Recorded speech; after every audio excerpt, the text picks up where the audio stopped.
When I reviewed the MG ZS EV back in 2020, it was one of the most affordable all-electric SUVs on the market. And indeed that hasn't changed, with the facelift variant starting from roughly £27,500.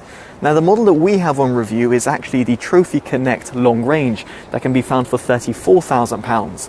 So throughout this review, we've been comparing the different trim levels that the automaker offers, and furthermore how it compares to some of its modern rivals. So to kick things off, let's talk about range. Now here, the non-long range variants of the MG ZS EV have a 51.1 kilowatt hour battery pack. Now we don't have that model on review as I just mentioned, but here you should expect roughly around 160 to 180 miles of all electric range without having to recharge.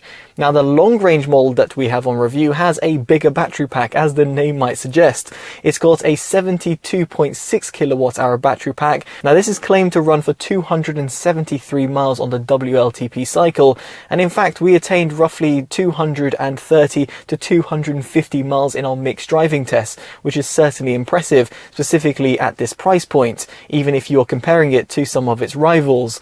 Now the only thing to note over here is that the Kia e-Niro and the Kia Soul EV and also the Hyundai Kona Electric, all in their 32 to 34,000 pound trim levels, all offer a 64 kilowatt hour battery pack, which will attain roughly 260 miles and therefore will attain a better range than the MG ZS EV long range models. So with all of that in mind, there is another thing I want to talk about, and that's regenerative braking. So we're just going to set off over here when we're in drive mode, and I've got it on the level 3 KERS, so that's Kinetic Energy Recovery System. Now that would mean that it's got the harshest regenerative braking level, so therefore when I lift off from the accelerator pedal, the car starts decelerating, but it doesn't come to a complete standstill like some of its competitors do, and therefore doesn't really allow for true one pedal driving. Indeed, I just can't come to a complete standstill and I have to press down on the physical brake pedal. That said, there are some other manufacturers, such as from the Volkswagen Group, which also do not offer a one pedal driving approach, and even in their B modes still require you to press on the brake pedal. Now of course level 3 mode isn't the only mode that you can use. You can leave it on level 2 or level 1, which kind of replicates coasting. Now there's also 3 level driving modes. There's Eco, Normal and Sport mode, where the latter mode gives you a little bit more of a responsive accelerator pedal and stiffens up the steering wheel. We'll talk about performance very shortly, but first off I do want to talk about recouping energy, and by that I mean plugging in the MG ZS EV to a charge point. Now it's got a CCS port and a Type 2 port, which yet again, like the older predecessors, are found at the front of the vehicle, although this time is not found below the badge, which makes it all that bit more convenient when it comes to actually accessing and charging the ZS EV. Now it does have a peak input of 100 kilowatts. In fact, the actual rated input is around 91 to 92 kilowatts, and I can attest for that because when having plugged it into a rapid charger, I noted that on the screen which was being displayed. Now via this means, on the long range variant, it'll take roughly 42 to 43 minutes to charge from 0 to 80%, while the smaller battery pack variant will take roughly 38 minutes because, well, it has a smaller battery pack and therefore does attain range a little bit quicker. Now it should be mentioned over here that the more rapid chargers might be still a little bit hard to come across, and as a result you might have to resort on using a 50 kilowatt input charger. Now here it'll take roughly 1 hour, no matter if you're using the normal model or the long range variant, and that is perfectly sufficient if you just want to go get some lunch or have a little coffee break. Now if you have a 7 kilowatt charger, in other words if you're using a home or workplace charger, it will take you roughly 8 to 10 hours depending on which model you choose in order to attain a full charge, so therefore going from 0 to 100%. Now of course you can plug it in via a 3-pin socket, but that is going to take a lot longer time to do so. Now there is also another use of technology in the new MG ZS EV, and that's V2L, so that's vehicle to load. I noted this first when I reviewed the Hyundai Ioniq 5, and it's quite cool, whereby you can provide charge to another vehicle. Yet again here, just like the Hyundai Ioniq 5, it might be quite useful if you're going on camping trips or whatnot, but if you come to charging another vehicle, you're going to be limited to somewhat of the 3-pin output levels. In other words, you're not going to get that much charge in a short space of time, so it's just something to be mindful about if you were intending to charge up another electric vehicle. Now I did quickly reference reference the drive modes, and indeed over here in terms of its sport presets you have a little bit of a more sharper accelerator pedal. Now in its non-long range variant you do have 115 kilowatts of power, that equates to 154 horsepower, and in the long range model that we have on review you have 130 kilowatts of power, and that equates to 174 horsepower from its front mounted motor. Now no matter which model you choose you'll get roughly 280 Newton meters of torque, which can certainly be felt when you put your foot down to the metal at the lights, although isn't going to set you back to your headrest as much as some of its competitors. Now here I had the long range variant tested from 0 to 60 miles an hour in 7.28 seconds, which is certainly punchy enough. And as for top speed, it's rated at 104 miles an hour, so that will definitely suffice for a lot of consumers. Now aside from raw performance, what about when it comes to driving comfort? Now we'll touch upon cabin noise very shortly, but first off I do have to talk about its suspension setup, and here it's a little bit stiff and hardened in comparison to the likes of the Kia e-Niro or the Kia Soul EV or even the Hyundai Kona Electric, all of which have just a bit of a softer suspension setup. Here you can feel, hear and indeed sense all the potholes, anomalies or speed bumps that there are, and therefore means that when you're pottering around town the MG ZS EV just isn't as comfortable. Now on the flip side it means that there is very minimal body roll, so therefore if you're going at speed around country roads, the ZS EV, at least for an SUV class vehicle, does hold its own pretty well, and therefore means that, well, you're not going to suffer from too much body roll. Now as for the steering input, it is pretty numb when you're on the normal and eco modes, but when you go on the sport mode it does stiffen up a little bit. It still doesn't mean that you get a real one-to-one driver's feel, but it just means that you feel a little bit more connected with the front axles, and therefore gives you a bit more of a sense of, well, sportiness. Now when you're driving at speed you might be curious to know about cabin noise, and here the ZS EV does a decent job when it comes to overall cabin insulation, although you will hear a little bit of road noise creeping in from the tyres. If you want a detailed breakdown, do check out our detailed audio review. It'll be up on your pop banner, down description below, or indeed in the pinned comments.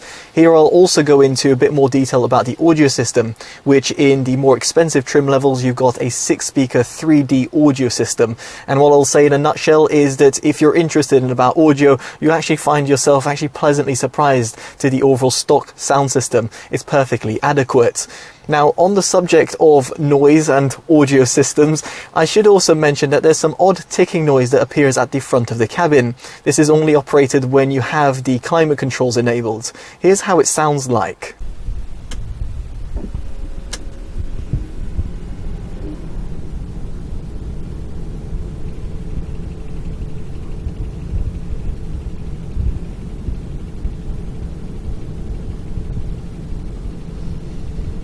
Now I'm not really sure what the cause is of this ticking noise, but I did see some other people report it on forums as well, so it doesn't seem like it's an isolated issue. So I really hope that MG can potentially fix this with upcoming variants of the ZS EV. Now when it comes to operating the climate controls, there are actually some physical buttons lying just below the 10.1 inch infotainment system, and it makes it quite easy to access certain settings.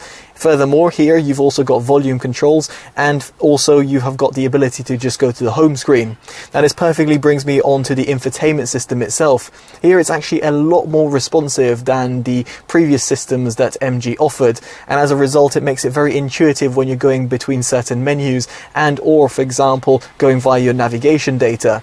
Now the thing I should point out over here is that it supports Android Auto and Apple CarPlay in a wired format only, and it's a definite great inclusion. There's the same that could have been said about its predecessor, so it's great to see that it's still supported within the newer MG ZS EV. Now for you to connect up to the infotainment system, there is a USB Type A and Type C ports found towards the front of the center console alongside a 12-volt socket. There's also a further charging port at the rear of the center console for your rear occupants, and here yet again you've got a USB Type A and Type C ports.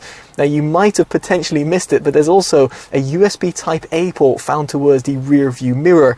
It's a very small inclusion, but one that's definitely appreciated for those people who use dash cams, because it means that you don't have to do any sort of fancy wire work or have any sort of cable trailing along the dashboard. You can get a short cable and therefore plug it directly here, and it means that you can provide charge to your dash cam. If you want our favorite dash cam round that, by the way, it'll be down description below for your consideration. configuration. Now elsewhere, it's great to see that MG has retained physical buttons on the steering wheel, which makes it quite intuitive to adjust certain settings while on the move and or to play around with your media. Now I should also mention that no matter which trim level you go for, you'll get a fully digitalized instrument cluster, which is a definite plus point over its predecessor, which used a part digital, part analog display instead. Here, while it can't be fully customized to your heart's content, it still provides you all the key information that you need while you're on the move. Now, depending on which model you go for, there are a few cosmetic changes from the exterior profile of the vehicle, but nevertheless, all models are fitted with 17-inch alloys as standard, which add to the overall design and appeal of the ZSEV. Now, I kind of wish that the manufacturer would have included body-coloured wheel arches, but nevertheless, it's a very small point to make. Now, from the front profile, the new ZSEV is certainly more in line with other all-electric vehicles, such as the Hyundai Kona Electric. Now, I would be intrigued to hear your thoughts as to what you think of the new ZSEV's profile in comparison to the older model. As for the rear profile of the vehicle, it has become a little bit more streamlined over its predecessor, but nevertheless still looks the part. At the top, you do also have 75 kilograms of payload capacity, which makes it quite handy for those people who are going on longer excursions. Speaking of which, we get onto boot capacity. Now, in order to operate it, it's manual only, whereby there's no standardized features on the more expensive trim levels or available as an option to go for an electric tailgate. Now, to open it, it's pretty easy. You just push down on the MG badge and lift it up. But when it comes to closing it, I found myself having to use a certain technique. I'm just under 6 foot and I've no problem in terms of reaching the little groove over here. But if I don't put enough force, it just doesn't close. The hydraulics just keep it open. So therefore I either have to put a lot of force and therefore get my wrist out at a certain way and quite quickly, or indeed just go down with my knees in order to close it. I know that seems quite silly, but I just thought to share it in terms of my own day-to-day experiences with the ZSEV. Now, when it does open up, I also did find that my hair just grazes the top of the boot over here, and therefore means that if you're 6'1" or 6'2", you might have to find yourself ducking in each time you're going in and out, despite its hatchback design. Now, in terms of when it does open up, what you'll find is you've got 448 litres of usable storage space. Now, this expands to 1,166 litres or thereabouts when the seats are propped down. You've got a 60-40 split as well, which makes it a little bit more convenient when you're taking elongated goods, but it's a shame not to see a 40-20-40 split instead. Now, what I really do like what MG have included over here is a very large underfloor compartment storage space with 2 side netting areas, which means that it's very convenient to take your charging cables and or small little shopping bags. So what about storage within the cabin? Well, at the rear you have a pull down compartment, at least if you're not using the rear middle seat, which reveals an armrest and 2 cup holders. They're cleverly concealed underneath a small little plastic flap, which also can be simultaneously used for preventing coffee cups from flying forwards, at least when the driver is braking. Now, the rear door bins are unsurprisingly a little bit limited, whereby you can fit, let's say, small size valuables, but the front 2 are much larger, whereby a 500ml bottle will fit with ease alongside a small to medium sized purse and or a wallet. Now, if you want further storage and you want to conceal your goods, you have got the glove compartment and then the center armrest compartment, which again is large enough for smaller valuables. Now, further down the center console, you'll find 2 cup holders that can be concealed via retractable cover, and then at the front of the center console, you'll find a non-slip bay. Now, this also turns into a wireless charging pad, at least that is if you opt for the trophy variants of the ZSEV. Speaking of which, the more expensive trim levels offer 6-way electric controls and heated front seats, and furthermore have got a leather style upholstery. Now, no matter which trim level you go for, the headroom and legroom both at the front and the rear of the cabin are pretty good. As someone who's just under 6 foot, I've got no problems when it comes to headroom, and furthermore when it comes to legroom, I can feel I can just slightly extend my legs. Not as much as some of the larger sized electric SUVs out there on the market, but nevertheless I do feel that most people will be left comfortable at the rear of the cabin. And I furthermore like the fact that MG have also included a pretty flat transmission channel even though that the ZS EV is pretty much based on the petrol variant, and here it means that the manufacturer has made it sure that if there's a rear middle occupant, they won't be left uncomfortable. And finally, when it comes to comfort, I absolutely love the panoramic sunroof that comes included within the trophy trims. It brings in a lot of additional light within the cabin, and it's definitely appreciated, at least in countries like in the UK. But of course, if you don't like that, you can use the retractable sunshade, which is electronically adjustable all the way from the front to the rear of the cabin. Now furthermore, on those hotter summer days, if you want to use the sunroof, you can do so, because it's not just a fixed glass roof, and as a result means that you can bring in some extra fresh air within the cabin, which is always appreciated. Now the trophy models also add rear cross traffic alert and blind spot monitoring systems, which are both definitely appreciated, specifically if you frequent the motorway and or come in and out of parking lots.